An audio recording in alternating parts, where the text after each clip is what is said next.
everybody. A special episode of The Art and the Artist. We are live from the Bendix Building in downtown Los Angeles. I am here with Jonah Elijah, everybody. Thank you, Jonah. Good to meet you, Thank bro. you for taking the time to talk, man. Yes, I've been following you for a long time. I've been seeing your art for a very long time. So this is it's an honor for me. It really is. Oh man, it's a pleasure to just be with you. Thank you. This interview, bro. All right, let's just get started from the beginning. Then, where are you from originally, and where do you currently reside? I am from Houston, Texas. I moved out here in 2018. Okay. And I currently reside in Glendora in the IE, in California. Okay, yeah, and this studio is fantastic, man. If you guys were ever in LA, check out the Bendix Building. A lot of great artists here. All right. Yeah. All right. So what made you move down here? Was it for art or? Yeah, I got accepted into grad school here. Oh, okay. Got accepted into Claremont Graduate University. Okay. All right, sure. That's beautiful. 7 C's. So, okay. Yeah, I didn't even. When I moved out here, I was just, thinking I was just going to grad school. I didn't know I was going to this big private school with 7 different universities on one campus. So it was like a Fresh Prince of Bel-Air moment. Being, coming from Houston, Texas, and just being in this, all of the mountains, all of the big trees. Oh yeah. It just looked like something off a movie. Yeah. Okay. All right, so have you been to California before you moved out here for school? Yeah. You know what? I came out here a few times. Oh, okay. Music festivals like Coachella. Okay. Oh, sure. Okay. Yeah, so I came out here a couple times, but yeah, this is my first time like actually staying here. Okay. Yeah. Okay. All right. Was there much of a difference between? Oh, I mean, obviously it's going to be different. It's 2 different parts of the country, but was there a big shock to you? Anything that really stood out when you first moved down here to California? It was just the mountains. Yeah. Mainly that was the only thing. But when I was like driving around like the city of LA, I realized there's not that many differences between Houston and LA. Yeah. Especially when you go to like South Central. Yeah. And downtown, every downtown looks the same. Yeah, it does. Yeah, you're right. You know what? It's funny though. Like I've heard, I forgot who I heard said it, but it was, all right, I was watching the interview with Nelly, right? And he was talking about music and how when he'd see videos of New York, like they just couldn't really fully relate to it. But when NWA came out and he saw how LA looked, it's much more closer than, as compared to the South than it is in New York. Right. It's because I got family in New Orleans and the neighborhoods out there, it's the way that LA is set up. It's especially a place like South Central, if you go, Compton, something like that. It looks very similar. It looks very similar. Yeah. And even the east side of LA. Yeah. We have an east side of Houston, and it's like the same. Oh, are you serious? Same demographic. No way. Same the way the houses are set up and everything. Okay. It just makes sense, Okay. California, Texas is really still Mexico. So. Yeah. You know what? That's the truth. That's the truth. And everything looks the same. So okay. It didn't really shock me that much. Yeah. So okay. I was like, I'm home. Sure. Yeah, that's true. Okay, that's good, man. That's beautiful.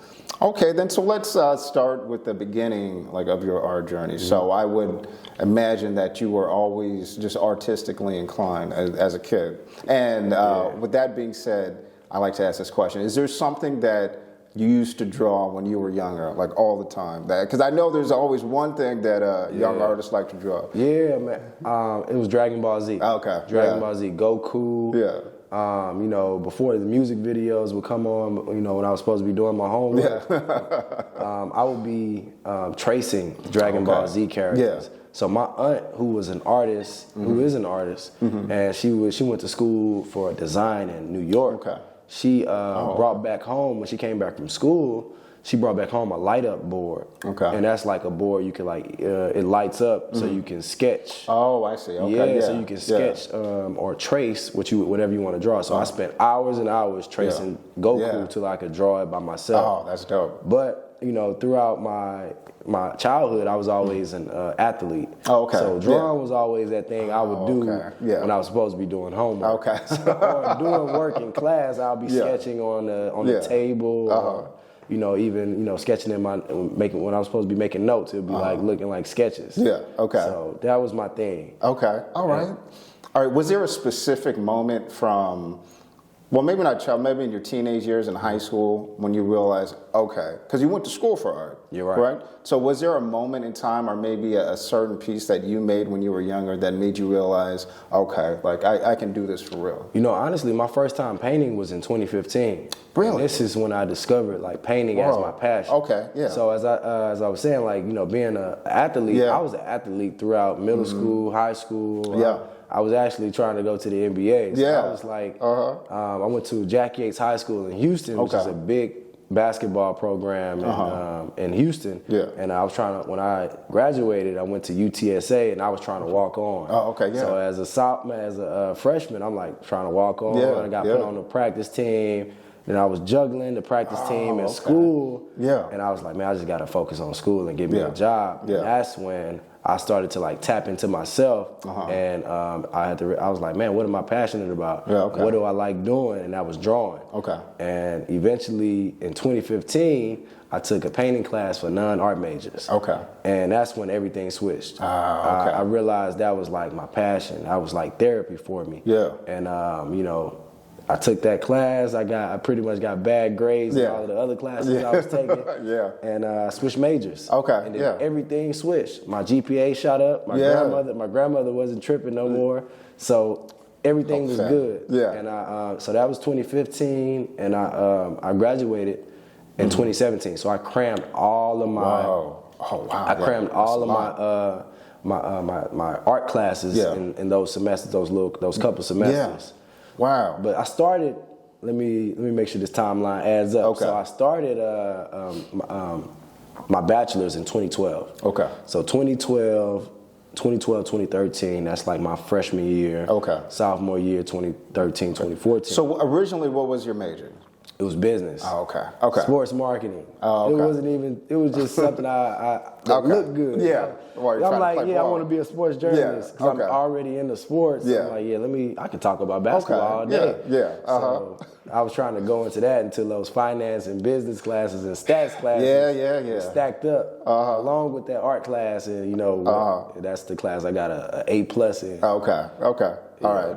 Okay, all right. I'm sorry, I didn't mean to interrupt you. All right, I had to know. Okay. Yeah, no, that's a good thing to know because it's business is something you need to know in this art world. Oh yeah, absolutely. Yeah, definitely with an artist too, and it's probably better that you do because, I mean, I've heard tales of artists getting fleeced. You know, they're going into galleries and not realizing what the percentage normally is, and just getting most of that sale wiped out by the gallery. So you got to know about business. You got to know about business. You got to know how to price your stuff.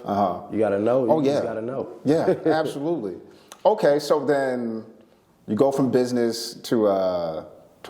Okay, and then you said you crammed all that in 2 years. 2 years. 2 years and got out of there. That's insane. So I graduated in 2017. I moved back to Houston because I was at the University of Texas at San Antonio. Okay. Which is like a 2-hour drive, 3-hour drive from Houston. Moved back to Houston, and I just, spent 10 months just applying for grad school. I applied to Pratt, Hunter, and CGU, Claremont Graduate University. Yeah. And I really was trying to shoot for Pratt because I'm thinking New York is the mecca. Sure. Yeah. Is the mecca for art. Yeah. And since I had crammed all of those classes, I felt like I missed something. Oh, okay. Because I was getting a BA and not a BFA. Oh, okay. Oh, I see. Okay. So so people that get a BFA, they take painting 1, 2, 3. Yeah. And I was just taking sculpture. I'm just doing. At this point, I'm just doing anything to graduate. So I'm like, all right, I just need to take all my classes. Yeah. But that really followed me through like my whole art career. Okay. So I mean, to me right now, because I just like play with so many different things. And I'm kind of drifting off now, but I graduated and I took that year off or 10 months off and I applied to CGU, got accepted, and moved out here in 2018. Man, all right. Man, that's such a short window of time to accomplish all that. Yeah. Oh, that's amazing, man. You see that? You see that, kids? All right, hard work, perseverance. All right, so dope. So you move out here. Okay, we talked about, coming here to California. Yeah. Were there any expectations that you had, let's say once you finished school, get everything done? Did you have a plan already put into place? No, I didn't. I did not have a plan. That's normal. Yeah. I was just taking a big leap of faith. I was just thinking like, all right, I'm gonna come out here, go to grad school, and just try to learn as much about art as I can. Yeah. And I was just like, I'm willing to take out these loans and everything just to learn. I just wanted to learn more.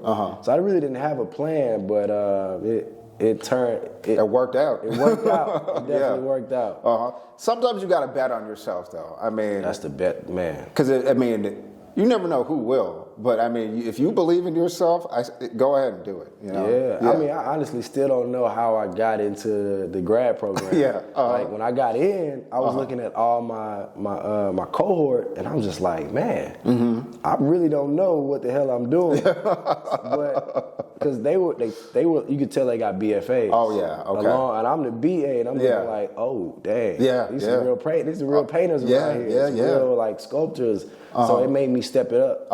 It made me step up my whole everything. So even though nobody was there to like really teach me techniques, they was just like, yeah, Jonah, keep doing what you're doing. I'm just like, okay, I guess. All right. So then, that's pretty amazing. So they let you sort of develop your own style without really, saying, oh, you got to do it this way, you got to do it that way. They let you just be free with whatever you want to paint. Oh, that's amazing. See, but some grad schools are different. They kind of like mold you into this certain style of painting, certain style of drawing. But CGU was so free. They just let everybody do what they were doing. And every time I had a meeting with one of my professors, they were like, just use more paint. They was just like, use more paint. It was nothing ever technical. They were always telling me like, you knew what you were doing. Oh, okay. And that's and that relates to like my painting class for non-art majors. When I was in that class amongst everybody else, I was doing what I was doing, and my teacher, Brittany Ham, she was just like, yeah, you already know what you're doing. I'm like, no, I don't. I'm just my first time painting. I need some help. And she was like, you kind of got an idea of light and dark and all this stuff. So it was just natural, man. Oh, that's dope. Okay. It's natural. And so you had other than that, so it seems like that professor was very encouraging. Did you ever come across anyone that? Well, no, I guess not at your. You said they would let you be free. You never had anyone grad school? Yeah. Well, okay. So before you get to grad school, when you're still at San Antonio, did you ever have an art professor that did try and stifle your creativity and what you wanted to do with your art? Well, she didn't try to stifle my my creativity. She pushed me. Oh, okay. She pushed me to get like super technical. Okay. Like it was a figure drawing class. So we always had a naked model. Oh, okay. We always had a naked model, and every time she would come to me, she'd be like, "Man, what is that? That's not an arm." An elbow. So she really made me like get like super technical. Oh, okay. And she never like. I would always do my own creative thing. And she never had a problem with that. It was just more about the technique. Oh, I see. Getting proportions right. Okay. This foot is way too big. Yeah, okay. All right, that makes sense. And that's like something I'm big on now, because it takes me a while to finish a piece because the proportions might not be right. I see what you mean. Okay. So then a much needed push. Then that's good. Okay. Okay. So I want to get into. Man, I'm gonna have to fill in the studio. So much great artwork out here. But I had a couple of questions. First, I want to say, going onto your website, reading your artist statement and your bio. First of all, that's one of my favorite things to do, right? Because it gives you. I mean, you might know the pieces, you might know the artwork, but you don't. I mean, no one really knows the artist unless. I mean, we're doing this right now, but the statement gives you a little bit of an insight. And you said some things that that I could really relate with. Just the artwork in general is very relatable. A lot of it seemed like scenes from my childhood. You know what I mean? So the first thing that I wanted to talk about was your narrative explores concept of identity through portraiture, language, and mass media. Now, when you look at the work, you can see it's very much, what's the word I'm looking for? Like a snapshot into your life, I guess. What role did the environment that you grew up in play a part in the way that you create today? Oh man, that's a good question. It played a huge role because now I'm always, when I moved to California, it really made me reflect on that. Sure, yeah. It made me reflect on how I grew up and the scenes, because I was always thinking about, when I was in the studio, it was my first time being in the studio with these white walls. Yeah. So I'm like thinking like, damn, what am I gonna paint about? Yeah, yeah. So it made me reflect on like my childhood and the way I grew up. And Yeah. it made me look at things as if I was making a movie. Okay. And if I was to go back and I wanted to make a movie about my life, you know, what would I record? And what would be, you know, some good scenes? And that's kind of like, that, it plays a big role in my whole creativity. Yeah. So it made me want to make all of the things I saw that was crazy. Yeah, yeah. That was, you know, that was just, you know, that would be good painting. Yeah, yeah. Okay. Yeah. All right, that's dope. So how about friends back home? Having seen some of these pieces, how have they responded to? Oh man, they love it. Yeah. They know exactly what scene and what that time frame. Yeah. So it just brings back good nostalgic vibes. Yeah. So I'm just looking at this painting behind you.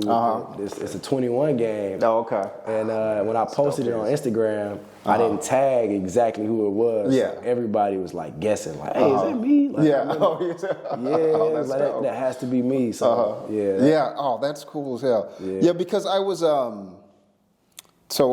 I was going through and like preparing for this and looking at all your work, and I began to think that, you know, no matter where you grew up, I mean, growing up black in America, a lot of stuff is very regional, but there is a certain common experience that I believe black people all over the U.S. experience. And this is how I felt so relatable to your work, because there's certain pieces that you have, and that could have been me and my brother and me and my friends, you know what I mean?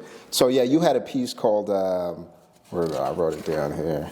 Oh, first day of school, right? And you know what I'm talking about? Right. And I was just looking at that one like, man, like it just brought back feelings and memories of me on my, you know, first day of school. You got brand new shoes on. Yeah. Your clothes are nice and ironed and prepared the right way. So the thing that I love about your work is that it's very, I'd say relatable to like a greater audience, but very much relatable to, like I said, like myself, you know, a black, when I was a kid growing up in America, you know, it's super dope. That's the goal, man. That's honestly my goal, you know, with those pieces, because that's something I was thinking about. I was like, man, how can I have pieces that relate to like all black people? Like, you know, that was another thing, because I was going to like galleries, and I was like, man, I don't really, if I put a gallery in the projects or somewhere near the projects, the kids that go in, will they have something they relate to? Oh, yeah. So that's really why I put the all-white Air Force Ones in there. Oh, okay, yeah. Because I know that's like, in the first day of school, that's like a common shoe that everybody wears on the first day of school. It's the all-white Air Force Ones, or any all-white shoes, especially if you have to wear uniform. Because we wore uniform. I had to wear uniform in too. Texas. And if you wear uniform, you gotta have some nice shoes. It's like everybody gonna look the same. It's the only thing you could you have to accessorize with. Yeah, is your shoes. Yeah. Man. That got me really big in the shoe game. It made me a true collector in high school. Oh, okay. Oh, really? Oh, because that's the only thing that was your own, really, that you could. That's the only thing. You gonna have some nice khakis. Plain white button up you get from Walmart is over there, and you gotta have some nice shoes. To equal out the fit. That's dope, man. Yeah, like I said, it was so. It was almost like a nostalgic feeling for me going through a lot of your artwork. Man, that's the goal. I've done my job. I've done my job. What's another? There's a piece called Carefree with the two kids on a bike. Yeah, and that's because I saw my brother last night, right? And so I'm going through all this artwork, and then I was going through it again this morning, and I was just thinking, this could, like I said, this could be me and my brother. You know what I mean? Yeah, it's like I said, I'm a big fan, man. If you can't tell. Thank you. I love that piece. You can really feel the breeze in that one. Yeah. Oh yeah. Okay, so I want to talk about some of the elements that you implement, like found items and things like that. Like where's the one? This one right here. I mean, I'll show it in the video later. But with the rim. Yeah, and so. All right, so my feeling about that is, And I'm not, let me know if I'm just way off. When I see pieces like that, and it's, you could have made from something that, you could have found on the street, on the trash or something like that. And the feeling that gave to me was, all right, so when I was a kid, you weren't allowed to waste anything, right? If something could be used for something, you go ahead and use it, you know what I mean? And so just this idea of turning, someone else's trash or something that could be deemed useless as a work of art. Yeah. Now, what is the mindset that you go into when you're making these sorts of pieces with just stuff that you find out and about? I think it just extends the painting. Okay, yeah. It's like an extension to the painting, because sometimes I can pretty much paint anything. Yeah. But when I see something that I relate to, I'm like, oh, that'll be cool. Yeah. Those fine objects, that'll just make that painting even more real. Yeah. It'll just have the real object, and it can activate the piece a little bit more to make it more of a conversation. Okay. And that's something I started in grad school too. Assembling found objects onto the work, and big influences from Noah. I was about to say Noah Davis, but I can't think of my guy's name. I'm blanking. Sorry. I'm blanking. But yeah, man, it just extends the paintings. Yeah. It makes them 10 times better. It just activates them. Yeah. I agree. Yeah. So just it's like a different element to it. You know what I mean? It makes it sound. But I've actually done that. When I went to New York last year, I found something that was right next to the trash. Oh, okay. It was a trampoline. Oh, yes. Okay, yeah. It was a trampoline, and I looked at it every day going to the museums in New York. Yeah. And then one day I was just like, man, I got to drag this in the studio. I made something out of it. Yeah. And that was part of the your show out in New York, that trampoline piece? Man. The Above Below Center. So that trampoline piece, it went to a good collector. Yeah. Oh. It went to a good collector. Oh, that's dope. So, it's I think that's a part of our culture, turning nothing into something. Absolutely. It's a part of that's something we do. Yeah. I thought it was always called rigging. Oh, okay. So my dad was saying rigging. Yeah. And then when I got to grad school, they was like, "Oh, this is assemblage." I was like, okay. That's the word for that. Technical. The technical. I was like, okay, I can say that. Yeah. This is assemblage. Okay. They even throw the little accent at the end of it. Okay. So I was like, okay, this has always been rigging to me. But hey, that's what it works. Do. Yeah. It works. It absolutely works. Okay, so you've had solo shows. You've been all over. I want to know the first show. I'm not sure if it was a group show or a solo show, but do you remember that feeling when you got the chance to be in your first gallery for the world to see some of your work? Yeah, I remember that. That was not too long ago. God, that is incredible. Man. That was not too long ago. That was I want to say 2019. Okay. 2019 summer, something like that. Okay. And it was my first group show at a LA gallery downtown. Okay. Not too far from here. Yeah. And it was cool. It was like, okay, I'm amongst the masses. Yeah. But you could tell I was like standing by my piece the whole night. Oh yeah. So I was so used to doing like shows, like pop-up type shows. Yeah. And I was, you kind of stand by your work, but you're not really supposed to do that when you doing stuff with the gallery. I mean, you can. Yeah. But you're supposed to mix and mingle.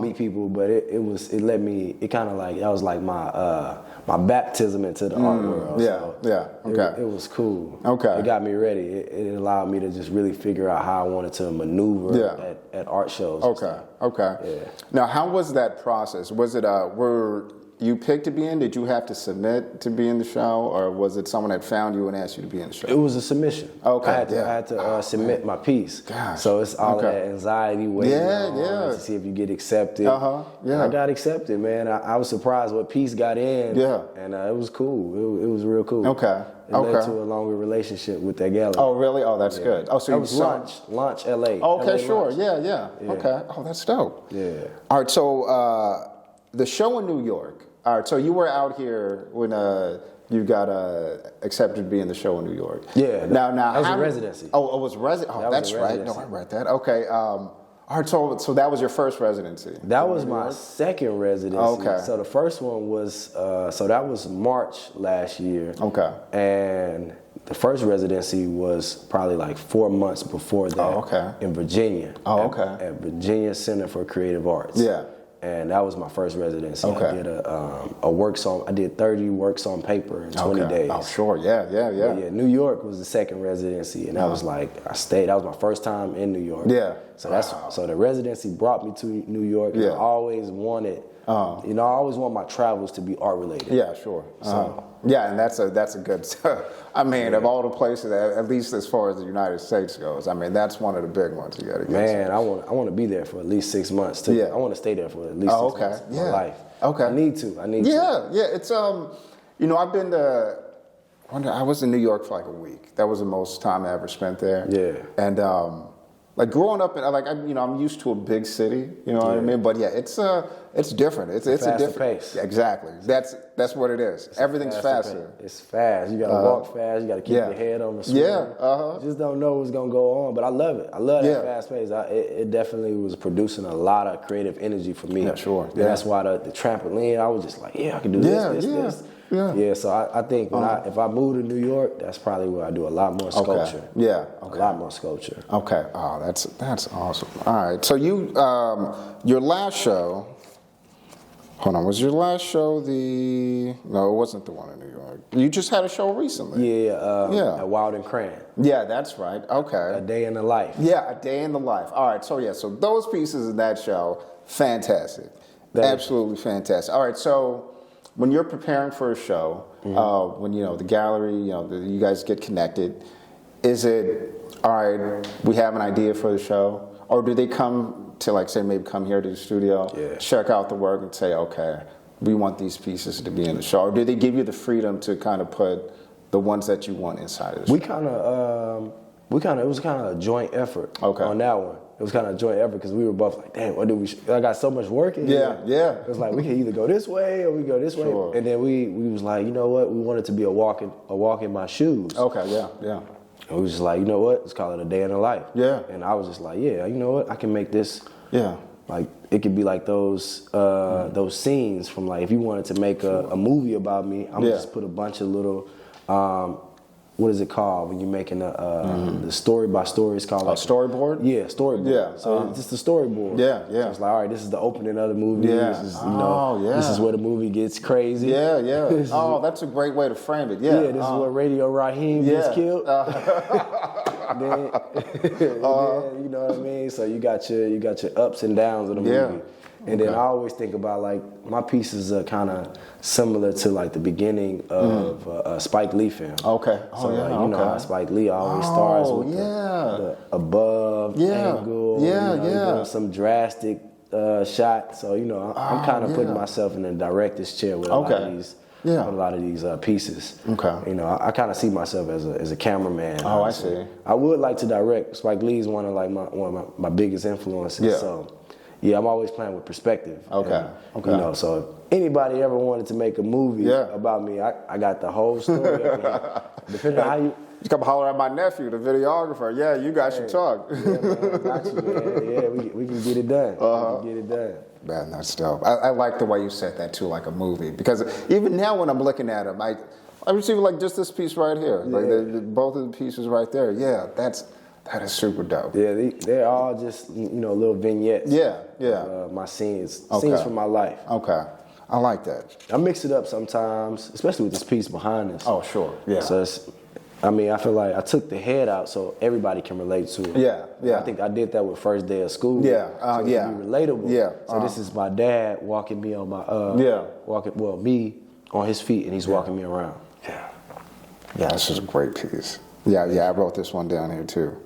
A father should take you further. Yeah, a father should take you further. Great piece. Thank you. Okay, so then, all right, speaking of fathers then, so now that you're down here in LA, you've been to shows, you've had some success. How does your family see it now that you're, this exciting young artist in Los Angeles? Man, super supportive. Yeah. Super supportive. Yeah, that's right. Super supportive. They support every step. At first they were kind of like, okay, you're picking up this art stuff. But, they were always in support. Like it was like always interested. Yeah. The things that I was making, they was like, okay, yeah, this is cool. Yeah. Then when I got to grad school, they was like, dang, you know what, you getting really better. Yeah. Getting good. And, you know, they flew out for the Day in the Life show. Oh, okay. Oh, that's so I nice. had both my mom and my dad. Oh, that's beautiful. Yeah. And they really got to see it was like super loud in the gallery. There was no DJ, so it was just a lot of talking. Okay. Yeah. And it was a good vibe, and they were just super happy to see everybody respond, how they're responding to the pieces. Yeah. And they, you know, they love it. They love the work. They love the work. That's good. It's good to have that, especially from your parents, to have that support. Yeah. 'Cause, I mean, it's not you know, offered to a lot of people who want to become artists. So it's everybody can't do it. Everybody can't say I want to be an artist, and you have the support of your family. You know, so it was a blessing to have them supporting me, especially when I said I was going to grad school. Yeah. Like, hey, I'm moving. I'm moving to Cali. I'm like not gonna be here for long. So it was just like, dang. Yeah, serious. This is serious. Like he's serious. Yeah. Like, he's really about to go to grad school in a whole different state. By himself. I was just, you know, I wasn't looking back. Yeah. And they was just like, dang, he believes in himself. Yeah. So it made them like believe in me more too. I feel like. Yeah. No, that's good. That's beautiful. Yeah. Shout out to mom and dad. Yeah. Okay. All right, so I've got a question about popular culture as far as it goes. I mean, as far as it relates to like the black community, right? All right, so I had a lot of thoughts looking through your stuff, right? And there were these 3 pieces in particular that really made me think. It was one called Abracadabra. It was a Magic Johnson piece, and there was a Mike Tyson and Hank Aaron one. Okay, you know what I'm talking about? Okay. Yeah. All right, and so.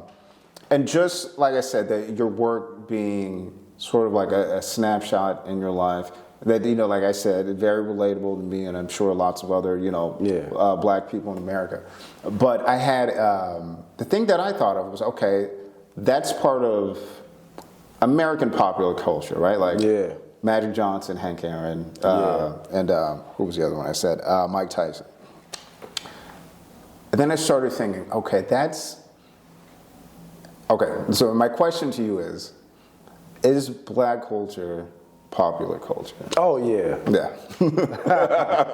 Oh, yeah. I mean, black culture is culture. Yeah. So anytime somebody uses the word culture, like, oh, we're doing this for the culture. Yeah. I mean, that is the culture. We've shaped everything as far as culture, agriculture, all of that stuff. Yeah, you know? So, you know, nothing spins if we don't do it.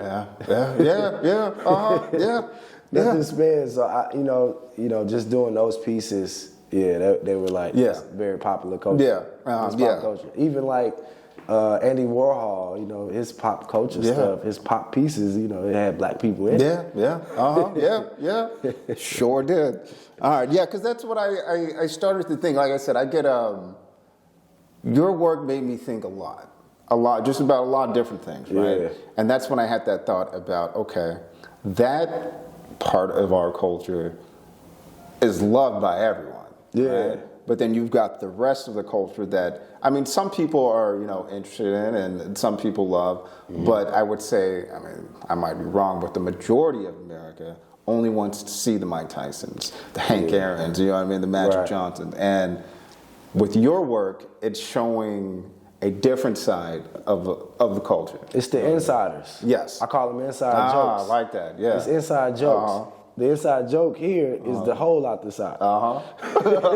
Yep. So it's like, for us, we got our insiders. Like, I feel like sometimes, you know, you could walk up to a piece, you might start laughing, you might probably have somebody next to you that don't know what you're laughing at. Okay, that's that inside joke there, and I'm always looking for those little things that I could, you know, that really, you know, coins or, you know, that's cohesive with those inside, those inside jokes. I like that. Oh, man. Okay. All right, so you live in Glendora. Your studio's down here. I mean, and that's, I mean, if you're not out here, this might, you know, I may not make any sense to you, but that's a bit of a drive. So how do you manage your time, let's say, to come here, to work on pieces, you know, you're showing, you know, a good amount. Friends, family, girlfriend, how do you manage to fit all of that in to your life, really? To my life? Oh man, it's a task. It's a task. It's a task every day. And it somehow it just fits. Yeah. I think prayer is the only way it's gonna fit. But just gotta plan it out. Yeah. You just gotta plan it out. Really good. I try to come here at least every day. Just helping people out, going to friends' houses. Yeah. Sometimes I might not want to go all the way to Glendora. Stay at a friend's house and come back to the studio, and I just plan it out. Sometimes I got clothes with me, I got basketball clothes with me. Yeah. I'm ready to do whatever. I'm ready to go to the gym. I'm ready to go hoop. I'm ready to go paint. I'm ready to go, do anything. Just ready. All right. So it's just always being prepared. Yeah. Okay. Yeah. Being prepared for anything. Yeah. Being that's prepared good. to throw a suit on, anything. Then go play a couple games after that. Yeah, man. I like that. Okay. Yeah, because you know what? I lived in Chino Hills for a year of my life. And I was still I was in high school, still going to school like back down there in LA. That was the worst year. I'm not even the one driving. I'm sitting in traffic for about an hour, 25 minutes trying to get back down. You got to know your time too. You got to know the times when traffic is down, and that's when you can really go to the studio, and you got to know when to leave. Yeah. But what was I about to say? Dang, it was something I was about to say. I forgot. It just slipped my mind. Dang, I hated this. Okay, that's all right. If you think about it, we'll bring it back up. Okay, so have you had a chance to show back in Texas, and would you take the opportunity to go maybe to your hometown or somewhere near that so everyone can see all the progress that you've made in person? Yeah, I mean, I have a little bit, but it was a pop-up. Oh, okay. Not like a show that was up for a long amount of time. Okay. So in November of 2021, right before 2022, I did a pop-up there. Oh, nice. Okay. And I showed a few pieces. I took everything that I could roll up. And put on the plane. Yeah. And I showed them. It was a good. It let me know I need to do that show. Yeah. I need to have a show because everybody's waiting for that homecoming show. Yeah. Because a lot of these pieces are in Texas or placed in Texas. So everybody's looking at it through the internet and they just waiting for me to come home. Yeah. Get that live experience. Yeah, they're waiting for me to come home and really put on the show because that pop-up was just a teaser. Yeah. It's only one day. Yeah. A lot of people missed it, but a lot of people made it. Okay. And, Yeah, but like a good extent, like a good week, 2 week show. That would be 2 week, 3 week show. Yeah. I really would like to have one this year. Yeah. But just finding the right gallery, because I think Houston is still bubbling as far as like the art scene. Okay. And it's gonna happen. Okay. It's definitely gonna happen. Because even you bringing it up today is just I need to make that happen. Yeah. Okay. So the scene before you left, the art scene, were you still going out to shows and all that stuff in Texas, or more so out here? And like you said, it's bubbling up. It's getting a little bit bigger. My first time going to an art show was here. Oh, really? Okay. Like a real gallery art show. Wine, crackers. And all that stuff. That was out here. Okay. That was out here, and that was a Trenton Doyle Hancock show. Okay. So that's an artist you should look up. I saw his show. So my first semester of grad school was 2018. Okay. I started going to shows in 2019. Okay. And I was in January of 2019. Okay. Because that's what they were telling us. That was like the best advice I got in grad school. Yeah. Go see shows. Yeah. And going to see shows, that let me know like what was being shown, what the gallery's like. Oh, sure. It made me alter like kind of my perception on like what am I really making? Yeah. And so I wasn't really going to shows in Houston like that. Okay. I might have done a few pop-up shows out there. Yeah. But that wasn't really like an art show. That was more like all of the pop culture type pieces. Yeah. You know what I mean? I see. It wasn't like the real art world. And that's no offense to people that's in that world, but it's definitely a clear. It's a difference. It's a difference. Yeah. It's a difference, and I think it let me see that difference, and it let me know, like, okay, I want to be in the museums. Yeah. I want to be doing these pop-up shows. Yeah. I want this work to be in the collection, and people can see it for hundreds of years later.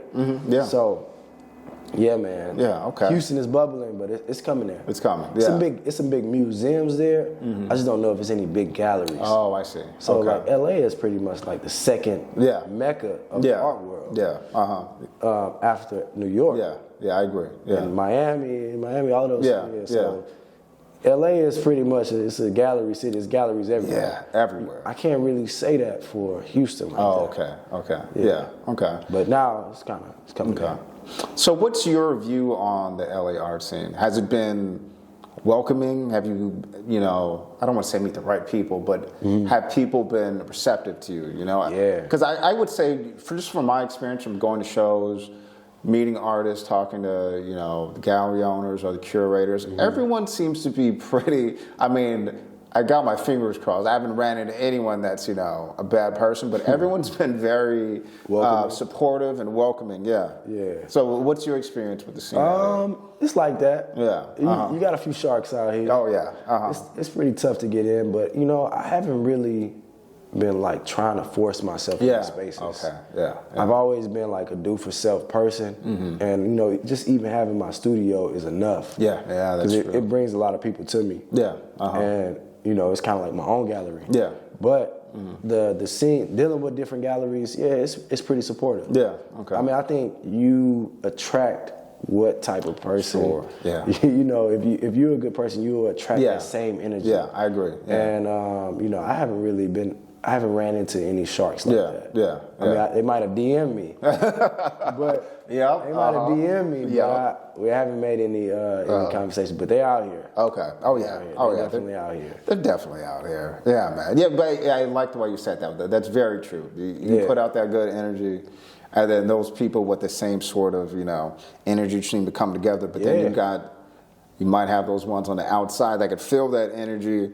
and want to kind of infiltrate that with the negativity. But you have to navigate that. You gotta have some good energy, man, because especially here, there's a lot of like devilish stuff going on in the city, Hollywood. Oh yeah, absolutely. Hollywood is up to no good. Hollywood, yeah, man. It's funny too. All right, so when I was my younger days, when I'm like 21, I'm going out to clubs itself in Hollywood. You know, it's I used to tell people, if you come here, don't go to Hollywood. Like when I was younger, you get out of the club, someone's shooting outside on Hollywood Boulevard, people get stomped out on the corner. Yeah. Oh, it was nasty. But I also like to say Hollywood is not Los Angeles. Yeah. And I think, you living down here, you kind of understand how the perception that Southern California, Los Angeles in general gets is really like a small part of the city. Right? Yeah. It's LA County is huge. And so you get to, you said there's sharks, but then there's some good people. But I'm a native. I'm born and raised, so I'm always, I'm LA's staunchest defender. But but that's how I feel. You know where to go. You know that you don't go to places that people go to be seen. You know what I mean? Like that's a big thing with Los Angeles. But if you go and you navigate the city and you really explore the things that aren't so popular, like you could come out here and never go to Hollywood and have a great time. You really could. Yeah. You really could. Okay. Yeah, all right, gotta know how to move. Yeah. Just gotta know how to move. Yeah. All right, I went off track there a little bit, but let me get back to my question. When you're creating, when you're here in the studio, like I said, this is a great building. There's a lot of artists here, and it's a good place to be. Yeah. Do you prefer the solitude of just being in here by yourself, being able to create, or do you like, maybe people to come drop by, maybe come check out the art, just have some good energy around you? Right. What do you prefer? I like the solitude. Yeah. I like to be in here by myself. Yeah. Honestly. And, I open it up every now and then. I like tell people to come through. Oh, okay, or just hit me. Or I say I'm in the studio. Yeah. And then somebody will hit me. Not too many people. Yeah. And but I like the solitude a little bit better. Yeah. Because I get to really focus. Yeah. And I think when I have people in here, it's mainly about showing them the work. Oh, sure, yeah. Sometimes I could work and talk. Oh, okay, sure, yeah, but that's, it's all the time you can't do that. Yeah, you can't do it all the time because like you got to turn around, but sometimes I can just sit there and paint and talk to somebody. But I definitely like it's only certain people. Okay. But for the most part, I like the solitude of just being in here, jazz going, some good music going, just blasting that and just getting it in. Okay. Because these paintings can't paint themselves. Yeah, hey. It's like a lot of layers. You can see the end of a painting, but you still got to do it. Yeah, absolutely. You still got to do every step of it. It's like, I got to shade this eye. I got to make this face. It's like you know, it takes a lot of time. Takes time. So okay, definitely need that time. All right. So when you're making pieces, is it like when you're going through it, you finish one, you're on to the next one? Do you see it more as like a series of an event going on?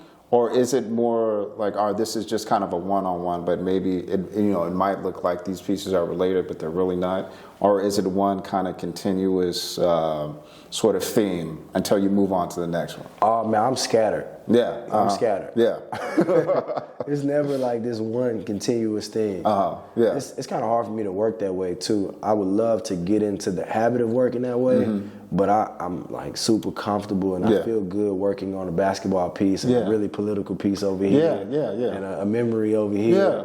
You know, and I like to just bounce around. Okay. I like to move around. I might be working on, I'm working on this basketball piece, but I'm about to work on another prayer piece just like this over here. So, and it'll be a perspective.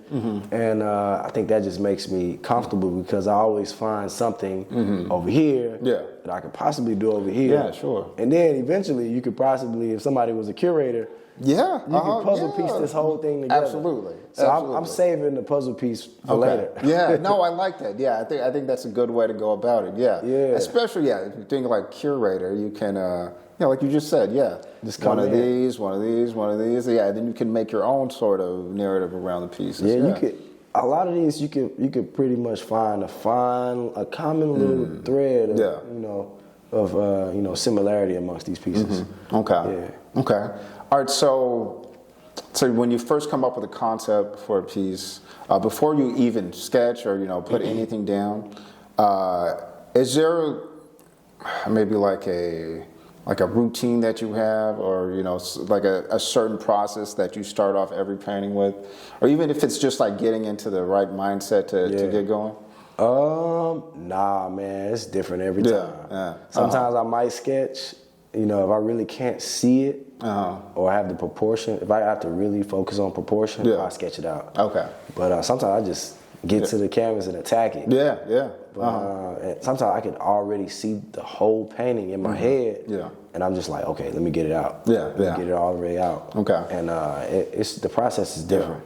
So I don't really even have a known process. There's no telling what I'm gonna come here and do. I might start dancing. That might be the warm up. Okay. I might have to read, so it's different. I might need to take a nap. Hey, that might work. Get refreshed and work on a new painting. No, I dig that. Just so the process is different. Okay. It's always different. Okay. All right, so once you finish a piece, how do you know when it's done completely? Like, you ever have to go back and you walk by a piece you think is done, I got to change this. I got to do something else to it. Yeah, that's a good question. I was just asking myself this question the other day. Because I had a piece that I thought was done for about a couple of months.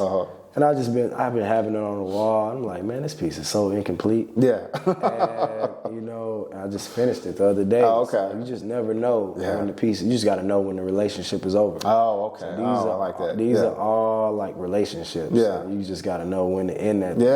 That's a great way to put it. I like that. You can't drag it along.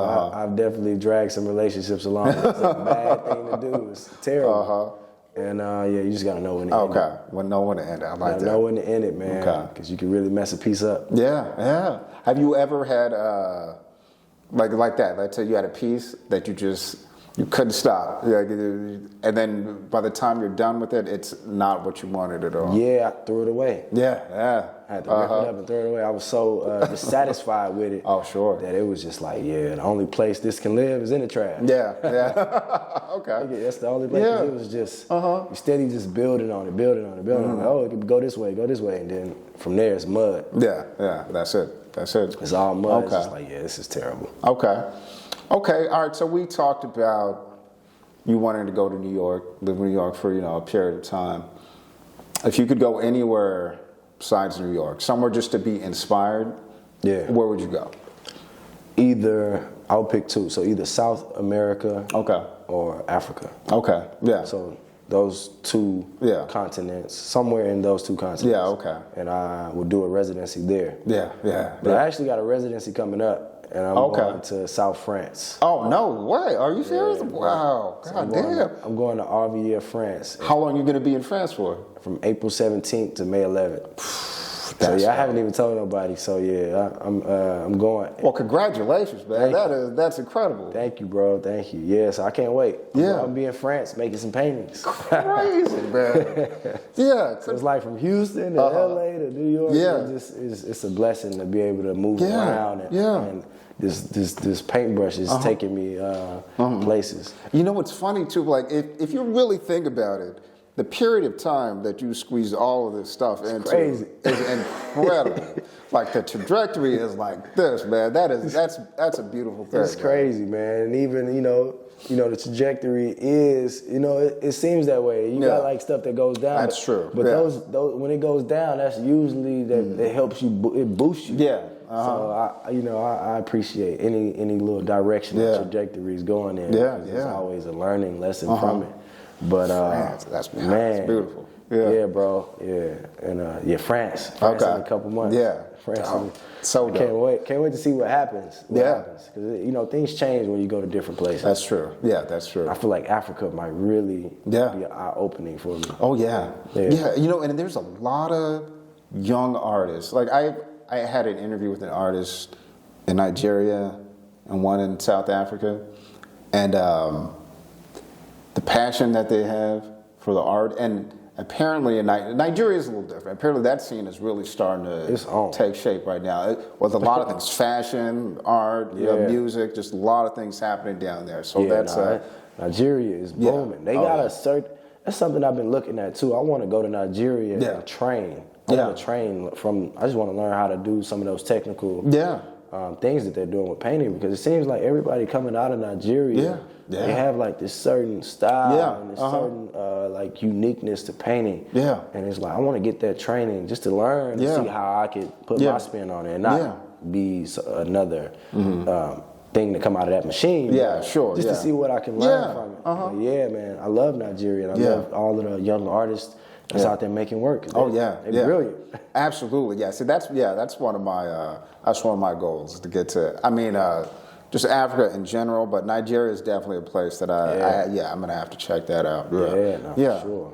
That scene is really booming too. But I've seen a lot of artists coming out of Nigeria. Right now. U.S. is all the collectors here is just profiting. Yeah. Oh yeah. Yeah, man. Yeah, they are. They getting some money off of those artists out there, but it's good for them too, because they get paid as well. Absolutely. And it's making the younger artists and younger kids be like, okay, they're making money off of this. I can tell my story too. Yeah. So I love it, man. Okay. That's incredible. Okay. All right.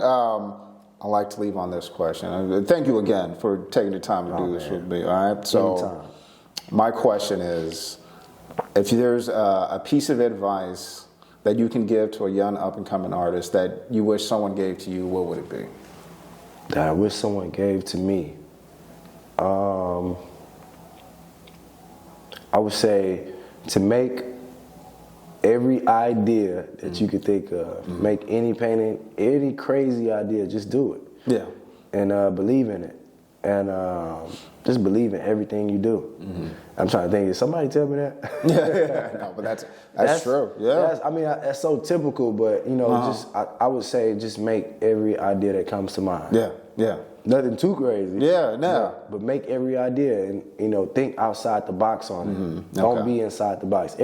So I got one. So everything that you learn from your whole art training, break all of those rules. But still apply them. Yeah, absolutely. No, that's good. I like that. I like that. All right. Where can the people find you? Where's the best place for everyone to come check out your work? Check out my work on my website, www.jonahelijah.com. And you can also find me on Instagram at jonah.elijah. All right. And I think that's the best place. Yeah. All right. Yeah. All right, everybody. Mr. Elijah, sir. Man, thank you so much for this. Yes, guys, check out the website. Check out the Instagram. This man's going to be in France and painting, man. That is absolutely incredible. All right. So, all right. Thank you, everybody. See you next time.